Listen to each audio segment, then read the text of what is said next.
വെനസ്വേലയുടെ പ്രസിഡന്റായ നിക്കോളസ് മദുറോയുടെ കുടുംബത്തിനും 6 എണ്ണ ടാങ്കറുകൾക്കും യുഎസ് ഉപരോധം ഏർപ്പെടുത്തി. തിരുപ്പതി ക്ഷേത്രത്തിൽ ക്ഷേത്രചടങ്ങുകൾക്ക് നിർബന്ധമായും ഉപയോഗിക്കേണ്ടത് ശുദ്ധമായ മൾബറി സിൽക്കിൽ നിർമ്മിച്ച ഷോളുകളാണ്. എന്നാൽ തിരുപ്പതി ക്ഷേത്രത്തിൽ 2015 മുതൽ 2025 വരെ VRS എക്സ്പോർട്സ് കമ്പനി എന്ന ഒരു കരാറുകാരൻ പ്യുവർ മൾബറി സിൽക്ക് ഷോളുകൾക്ക് പകരം പോളിസ്റ്റർ ഷോളുകൾ വിതരണം ചെയ്തതായി കണ്ടെത്തിയിരിക്കുന്നു.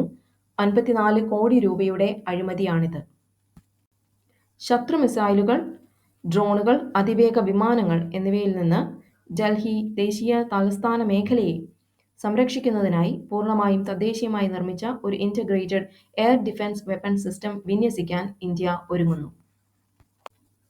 തായ്ലൻഡ് കംബോഡിയ സംഘർഷം 5-ാം ദിവസത്തിലേക്ക് കടന്നതോടെ ദശലക്ഷക്കണക്കിന് ആളുകൾ പലായനം ചെയ്തു. തായ്വാൻ ദ്വീപിനടുത്ത് ചൈനയുടെ ആർമിയായ PLA പുതിയ വലിയ തോതിലുള്ള അഭ്യാസങ്ങൾ ആരംഭിച്ചേക്കുമെന്ന സൂചനകൾക്കിടെ സൈന്യം ചൈനയെ സൂക്ഷ്മമായി നിരീക്ഷിച്ച് വരികയാണെന്ന് തായ്വാൻ ഉദ്യോഗസ്ഥർ പറഞ്ഞു. ഗാസയിലെ വെടിനിർത്തൽ കരാറിന്റെ ഭാഗമായി ഗാസ സ്ട്രിപ്പിലുള്ള അവശിഷ്ടങ്ങൾ വൃത്തിയാക്കുന്നതിനുള്ള ചെലവ് വഹിക്കണമെന്ന അമേരിക്കയുടെ ആവശ്യം ഇസ്രയേൽ സമ്മതിച്ചിരിക്കുന്നു. നടിയെ ആക്രമിച്ച കേസിൽ 1-ാം പ്രതി പൾസർ സുനി മുതൽ 6 വരെയുള്ള പ്രതികൾക്ക് 20 വർഷത്തെ കഠിന തടവും 50,000 രൂപ പിഴയും വിധിച്ചിരിക്കുന്നു. അതിജീവിതയ്ക്ക് 5 ലക്ഷം രൂപ നൽകാനും എൻഗേജ്മെന്റ് റിംഗ് തിരികെ കൊടുക്കുവാനും വിധിയിൽ പറയുന്നു.